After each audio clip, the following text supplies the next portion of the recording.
in one part of the program, while the cause may actually be located at a site that is far removed. Highly coupled program structures exacerbate this situation. Okay, so sometimes it's a like if you club the two programs, okay, if you are going for, you write those two programs separately. If you wrote the two programs separately, if you executed two programs separately, then the output you are getting the correct. Whatever the logic you written, according to that you are getting the some output. Okay, so now the time is you have to club those two programs. So when clubbing those two programs, you will get some errors. So that is a one type of bug. Okay. So coupling programs means some structures like two programs if you coupled, that is the program. Okay. Next one is the symptom may disappear when another error is corrected. Sometimes, okay, sometimes it doesn't find the exact what is the error, but if you modify some changes somewhere, so the error may be rectified. I think these situations people may feel when you compile your C programs or C++ programs. And the symptom may actually be caused by non-errors, example round of inaccuracies, like that. And also the first symptom may be caused by human error that is not easily traced because of ours. Maybe there some errors may occur. We can't say the developers are the most efficient one. So they are also humans, they are also have some stress, they will also face some of the problems, okay. So no one is perfect. So they will write some programs, maybe they will write some errors somewhere, some time, okay, like that. So the symptom may be a result of timing problems rather than processing problems. Sometimes because of timing problems you may get some kinds of errors without basing upon some processing. Processing means whatever the logic we have written, okay. And next, it may be difficult to accurately reproduce input conditions, example real-time applications which input ordering is indeterminate. So sometimes it may be difficult.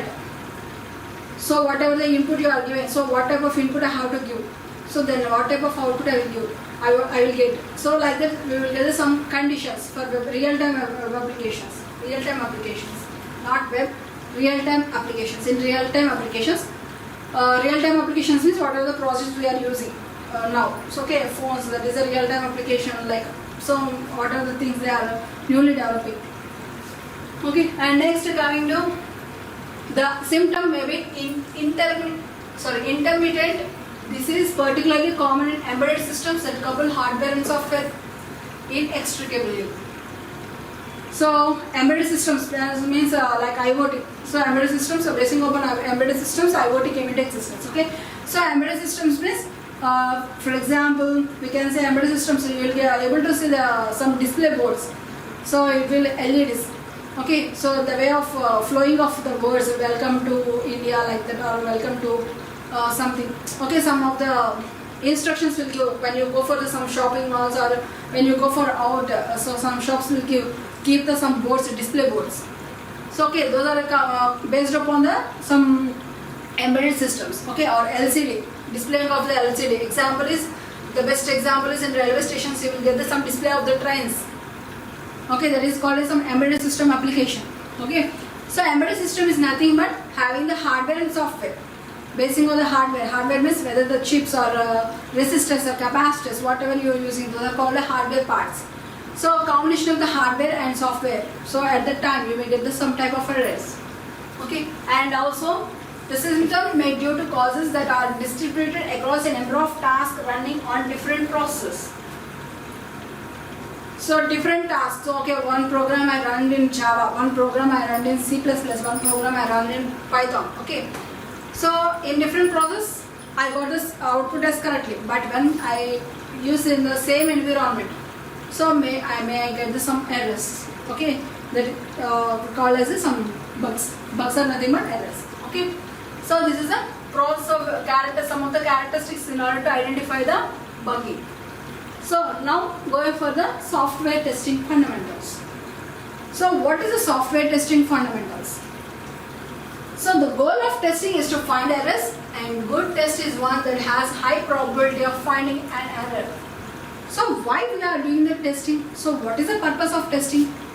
Why we are doing the testing? So to find the errors. So whether the software, whatever the system they introduced, whatever the software they designed, so is working perfectly or not according to the requirements of the stakeholder. So for that purpose we go for the testing.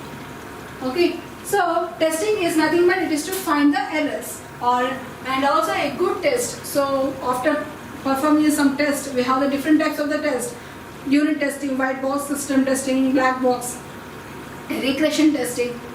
Okay, so in those regression testing also we have again 4. In those system testing also we have so many of the different types of testing. So why we are performing those types of testing on the software or whatever the system? So to remove the error, highest probability of finding of an error. So minute errors so if there is any error, still any error is running after doing some test. So in order to remove all the errors, so this testing will be done.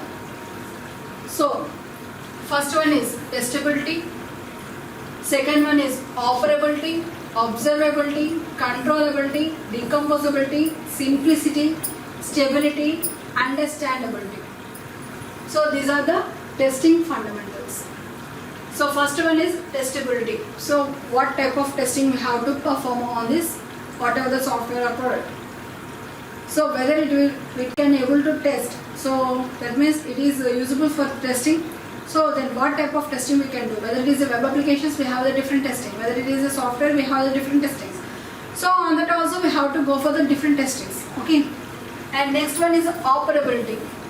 So how the operations can be performed, how the functions we have to perform on that. So what type of input we have to give. So what type of output we will get. Okay. And next one, observability. So if you are giving some input, so what type of functionality it is going on. So how with the system performance it is there. So how the system is taking the load into it. What is the time it is taking to generate the output. So after taking the input like that. Okay, observability. Next, controllability. So after meanwhile I'm going for the testing of some programs. So whatever according to the input, how the system software is behaving, whether it is in my control or whether it is displaying. Sometimes if you people run some programs, you can't able to go for the execution panel. So it go on still on your execution panel is still on showing the enter button, like how enter button presses, how the page will be move on. So like that means there is no control of the human on the software. Like that, if there is any such systems, such a software, such problems may occur. So the software should be under control when we are going for the testing. And next one is decomposability. So if there is some large softwares or a large type of programs, we have to make some units of those. So let us say modules, like modules. So we have to decompose those modules and we can test each and everything. Okay. And next one is simplicity. So whatever the testing we are doing, so that should be in a simple manner, so it can be easily understandable to the other developers or testers. Next one is stability. So how stability the software is. So next one, understandability. So what type of error occurs? So okay, this type of error, why it is occurring over there. So how we have, what is the understandable power of the developers. Okay, how they can understand. So for example, while running the program, I am getting some compile time errors. That means maybe there is some syntax errors, maybe there is some semicolon miss errors. So what type of error? That means how we can understand the way of errors occurring over in the software. Okay. And next coming to test characteristics. So what is the testing characteristics? So a good test has a high probability of finding an error. So that we have seen. So a good test is not redundant. Redundant is nothing but duplicate. Okay.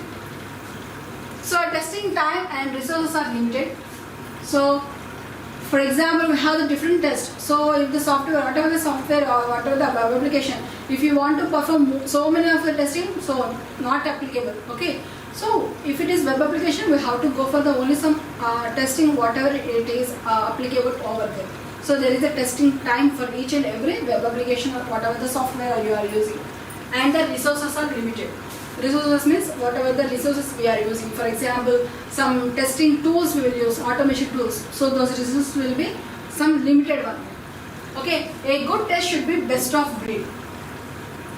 Okay, and next one, a good test should be neither too simple nor too complex. It should not be too simple one and it should not be more complex one. If it is a more complex one, we can't able to understand what error it is generating, what type of errors it is occurring over there. If it is too simple, then why we have to go for the testing? Okay. And next, internal and external views of testing. So what is the internal view and what is the external view?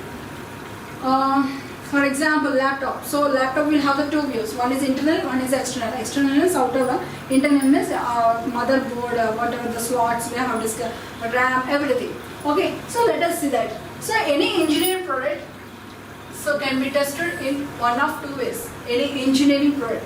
So that means comes under like a software or system. Okay.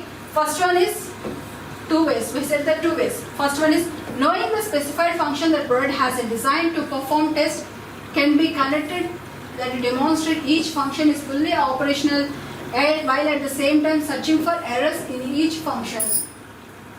So first one is, so what type of function the product, so whether the product what type of function it is doing, so for what purpose it was designed, and what type of test we have to be conducted on that, and demonstrate each functional. So what operations, so for example, laptop. Okay, let us see the laptop. In laptop, after clicking on the power button, so what type of functionality is going on? It will go for the some booting options.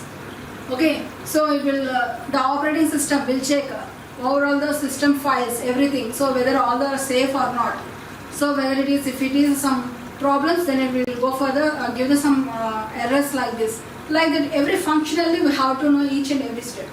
And second one is knowing the internal works of a product test can be connected to ensure that all gates mesh, that is internal operations are performed according to the specifications and internal components have been adequately exercised.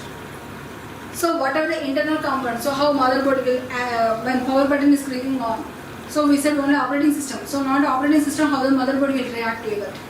How the keyboard will get in the lighting, power to the system. How the mouse is also connected with that system when we power button on. So internal structure also we have to know. So first one is the operational structure functionally, and second one is the internal functional, internal workings of a product. Okay. So the first test approach takes an external view is called black box testing. So whatever the first point, so the first point will call as a black box testing. That means external view. So how the external view is. Okay. And next, the second requires an internal view. It is termed as a white box testing. So white box testing is nothing but it will ensure the what is the internal working of a product. That is a white box testing. So black box testing is nothing but external view of the system or software. Okay. And next coming to white box testing. So what is the white box testing? So white box testing sometimes called as a glass box testing. So we can call as a white box as a glass box. White box is different, black box is different. In white box is again called as a glass box. Okay. So is a test case design. So it is a test case design philosophy that uses a control structure described as part of component level design to derive the test cases. Components. So whatever the components we are used. So in order to test those component level design, this white box testing will be called. Okay.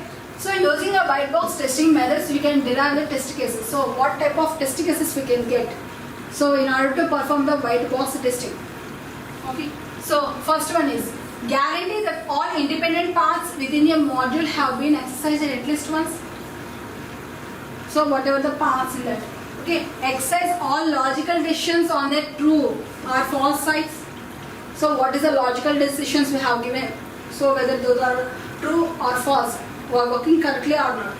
execute all loops and their boundaries and within their operational bounds. So whatever the loops you are providing, whatever the boundaries you are specifying that are within their operational bounds or it is going to beyond. So next, fourth one is exercise internal data structures to ensure their validity. So whatever the data structures you are going to use, whether linked list, queues or stacks, whatever it is, okay. So whether they are working in a perfect manner or not. And next, so basis of, so that is a white box testing. So white box testing, we have seen that one step is exercising all logical decisions.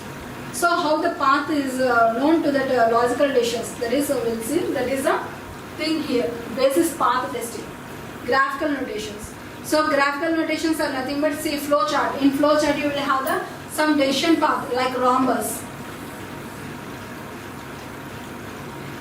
Sorry, once again. So rhombus. So why rhombus we will use? In order to get the decision. So whether it is true or whether it is a false or yes or no, like that, in order to take the decision at that particular time. So then we go for the rhombus in flow chart. The similar way in programming, in software also, so we have some type of graphical notations. So what is that is, these are the graphical. So this is sequence. So if it is a sequence, then we will go for the sequences like, so here circle, okay, circle, this is a circle. So this is a circle, so it's nothing but here we will use a PDL. PDL is one of the language. How ADL is there, like that PDL is one language which is using for the designing purpose, okay, PDL. Okay, this is a sequence. Sequence means if you go in the same manner, the information is passing from one to another. There is a sequence. And next one is the if loop. So if it is a if loop, so if loop you have the two and like this sequence. Sorry, if loop. So it is a while loop. So in while loop, so if the condition is okay, then it will give the output, or else it will again go for the loop. So this is the while loop until.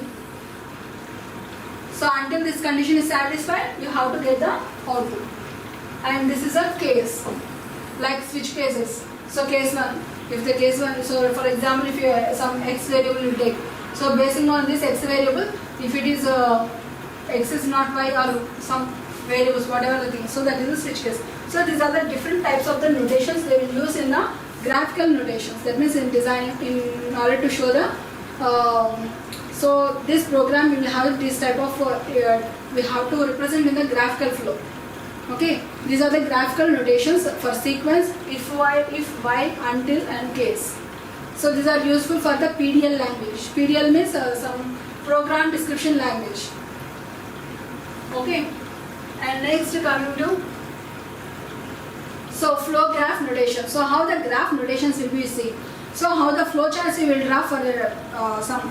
So see, like in third unit we have seen some diagrams, UML diagrams. So UML diagrams are the designing purpose. Okay, like that these the flow diagrams are for the programming purpose. So in the program, how the flow will be there. So we will write some algorithms like that. Okay. So in the graphical model. So in this graph notation, see this is a one type of graph notation. So we call it as a flow chart. This is a flow chart. The sequence 1, 2. So after 3, so it is a decision. So again go for the 2 modes, yes or no, like the true or false. Again the 6 is also some decision type. Again it is a flow of sequence like this. Okay, this is called as a flow chart. We call this as a flow chart.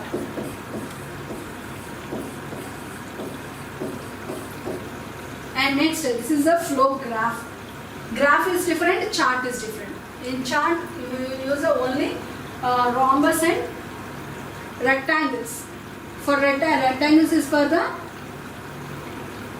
what we can say, some sequence of things, whereas rhombus has a decision making. So here graph is different. Okay, so this is a graph, flow of graph. So we call these as edges. So this and this and this. So these are the edges. Okay, and this is one region and this is one region, because these three will be one region. These are permanent to one region. So this is one region and this is out of that. So this is one region. Okay, and this one is a nodes. Nodes means these are the nodes. If you have nodes if you have the idea of the tree in data structures, so these are the nodes. Okay, nodes. These are the edges, and this is the region. So this is the notations of the graph. And so if it is a compound logic, that means the logic within a compound one. So hard. So if A or B, then produce X, else produce Y. And if. So this is some older. Okay. So in this compound logic, so these A and B are called as a predicate nodes. Because basing on A, B is there. So basing on B, again you are getting so many of the outputs. So that means these are called as a predicate nodes. So previously we have called those as nodes. Okay. So in this compound logic we call these nodes as a predicate nodes. And next,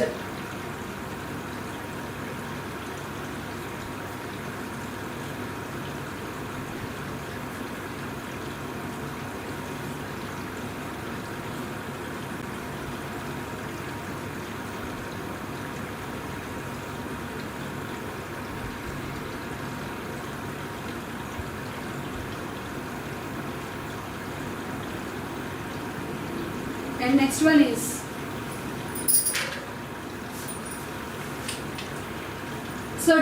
deriving of the test cases. So what are the different types of the test cases? Okay, so the options are given here.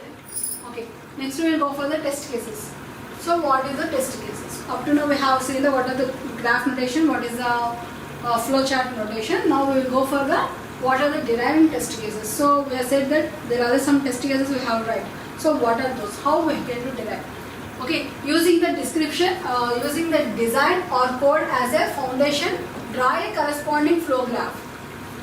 So basing upon the design, so the software design, or else basing upon a code, we have to draw the flow graph. Okay, so basing upon the code, let us say basing upon the flow code. So there is for some flow graph they has given. So some nodes, these are the nodes, these are the edges, these are the nodes. These are the edges. Okay. So this is a one region, and this will be the one region.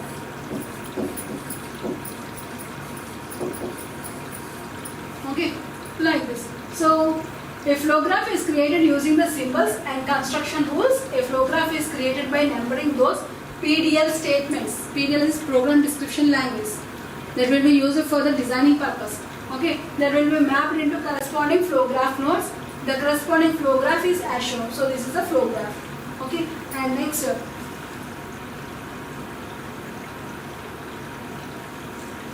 one is determine. Second point is, so first one is we have to draw the flow graph. So next one is determine the cyclomatic complexity of the resultant flow graph. So cyclomatic complexity.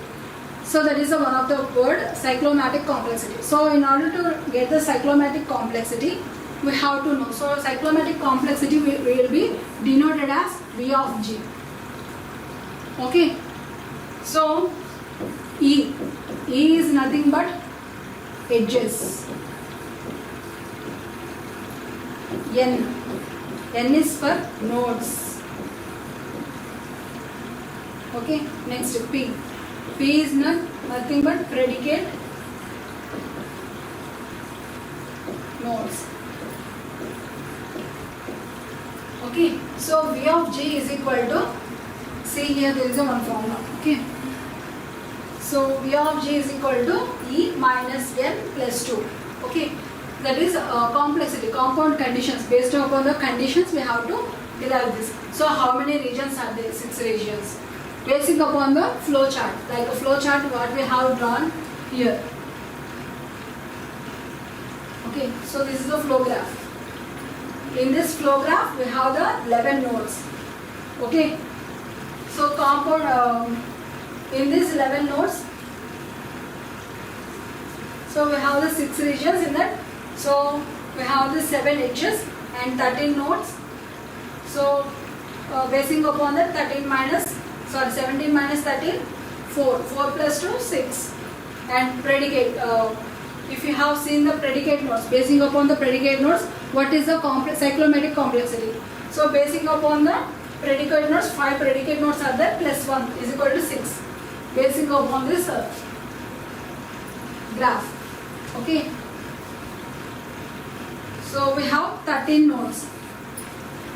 Yes or no? 13 nodes. Okay. And we will get the 17 edges. If you calculate these edges, 1, 2, 3, 4, 5, 6, 7, 8, 9, 10, 12, 13, 14, 15, 16, 17. 17 edges. 17 edges, 13 nodes, and predicate nodes. What are the predicate nodes? So predicate nodes are the 2, 3, and next coming to 6, 7, and next coming to 10. So 5. Okay. So 5 predicate nodes plus 1. The VG. VG is nothing but complexity, cyclomatic complexity. So that is denoted by VG.